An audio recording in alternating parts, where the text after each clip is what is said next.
Today, we're going to be talking about 8 bourbons that I have changed my opinion on over the years. Let's get into it.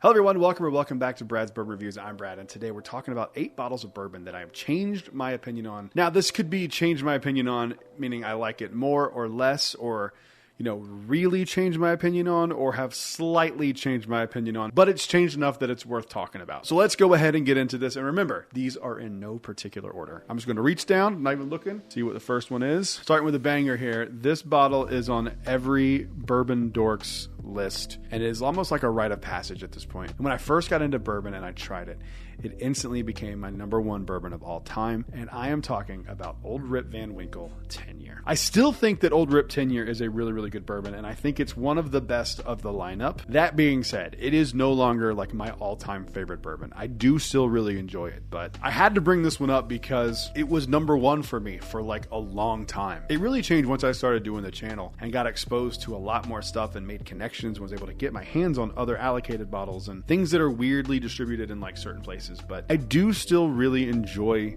these a lot, but it's not my #1 anymore. It's probably still in my top 10. I'd have to do some adjusting. I've had so many incredible whiskeys, but I do still love Old Rip Van Winkle. I do not think it's worth the insane secondary pricing on it, but I do really, really love this bottle, and it will always have a special place in my heart. And I'll never forget the day I finally got one at retail. So I do love it. It is still my favorite looking bourbon bottle. I still think it's the prettiest, coolest, interesting label on the planet, but just fell out of favor with me a little bit. Moving on to the next one. All right, this is a sentimental one for me. So this is my conviction pick that I did.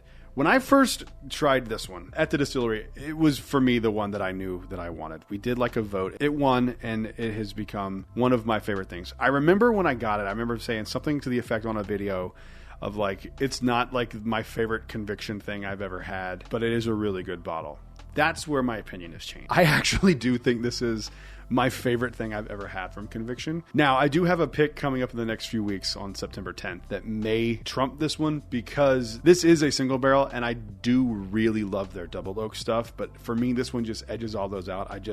I know part of it was like the experience, and part of it is just the fact that it's my barrel pick and it's my first one, and I got to meet a lot of you guys because of it. So there is some sentimental attachment to it, but I do think that this is the best Conviction bottle I've ever had, with the exception of one barrel that wasn't publicly released, so I won't count that against it. So for me, commercially, this is the best bottle of Conviction that I've ever had. You're not going to want to miss the double oak, so if you want to join the Patreon, patrons get first crack at the barrel picks, and September 10th, we are going to be leaving the distillery with our pick. So if you want to get on board with an insane double oaked pick from Conviction, make sure you head over to Patreon. Links in the description. Moving on to the next one. I remember where I was the first time I tried this one. I was with my buddy JB, and I finally got to try this bottle of Peerless Double Oaked, and I, for a long time, said that this was the best double oaked on the planet. It was in my top 10 bourbons of all time. It is definitely not that anymore. I still think it's okay, but there are way better double oaked bourbons, and there are way less expensive double oaked bourbons, and there are way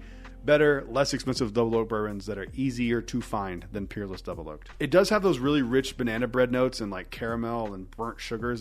I do still really like this one, but again, it is no longer in my top 10. I don't think it's the best double oaked on the planet. Opinions have changed, especially with exposure. So it's fun to look back and see the things that I thought were like the gold standard now be like B or C tier bottles for me. It's really kind of cool how exposure can change your opinions. Moving on to the next one. All right, up next is a bottle from John J. Bowman. This is a single barrel pick from North Carolina, John J. Bowman. I remember on my video, I don't remember exactly what I said, but I said something to the effect of like, it's just okay. This is not just okay. This is really solid. I don't think I was doing a rating system back then, but if I was, this would be in the 8s. I think this is another one that's like, I didn't change my opinion like dramatically on it. If someone does stumble into those old videos, people do watch old stuff.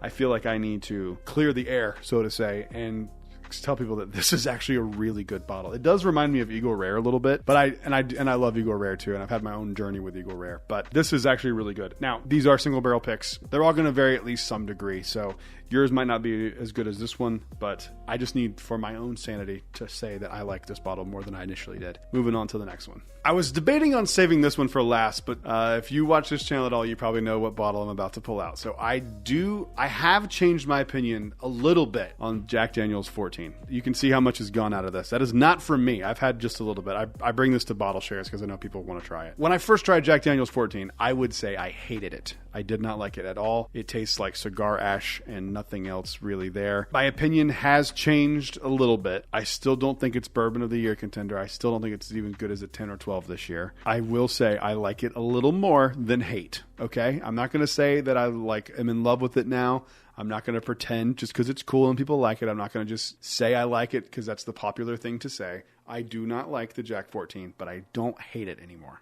Okay? Is that fair? Is that a fair compromise? I feel like that's fair. I do wish I liked this more, though. I was so excited for this. This is the most disappointing bottle I've ever had. It was crushing the night I opened this. I was so upset. I thought something had happened to it because it's so weird and off profile for Jack. I don't hate it as much as I used to. Moving on to the next one. All right, up next is a bottle that I loved for whatever reason. I don't even know like what I was thinking when I tried this and loved it, because like I've gone back to it and have had a few other of these because our Walmart used to get lucky and we would get them randomly throughout the year. But I won't be buying another one because they've raised it from like $40 to $80. I don't think it's bad. I just don't remember why I loved Elmer T. Lee so much. I don't know. It's fine. The fact that people were paying like $250, $350 for this bottle is crazy. Yeah, it's fine. Like there's nothing wrong with Elmer, but like I just don't care. I don't care about it. I wish I liked it more. But I went from loving it for whatever reason to just thinking it's just okay. So it's on this list. I've changed my opinion of it pretty dramatically.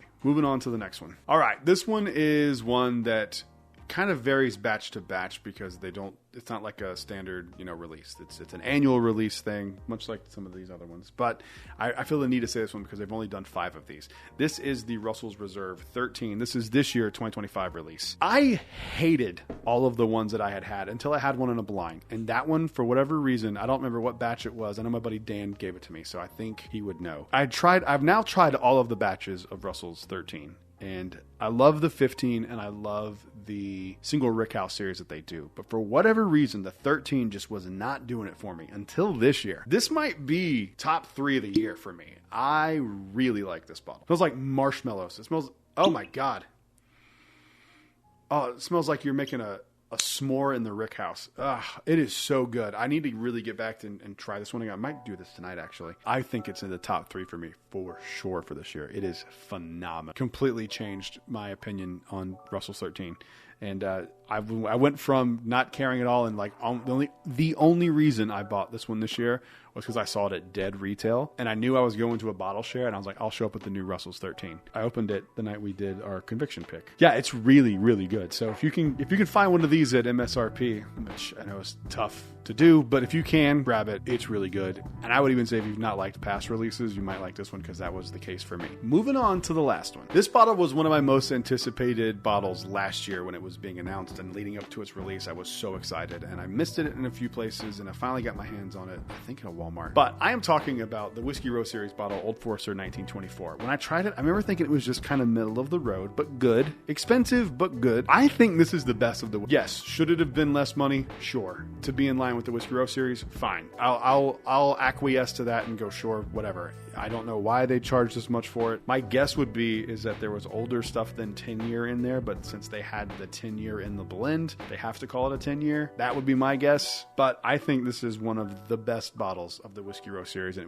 it was really good last year, and I've turned my opinion on it completely from thinking it was just middle of the Whiskey Row Series to the best bottle in the Whiskey Row Series. So comment down below. Let me know what bottles of bourbon or whiskey that you have changed your opinion on. While you're down there, make sure you leave a like and subscribe. We're on the road to 10,000 subscribers, and I would love to hit it by the end of this year. I'll see you guys on the next one. Until then, cheers. A big thank you to all the Patreon supporters you see on screen right now.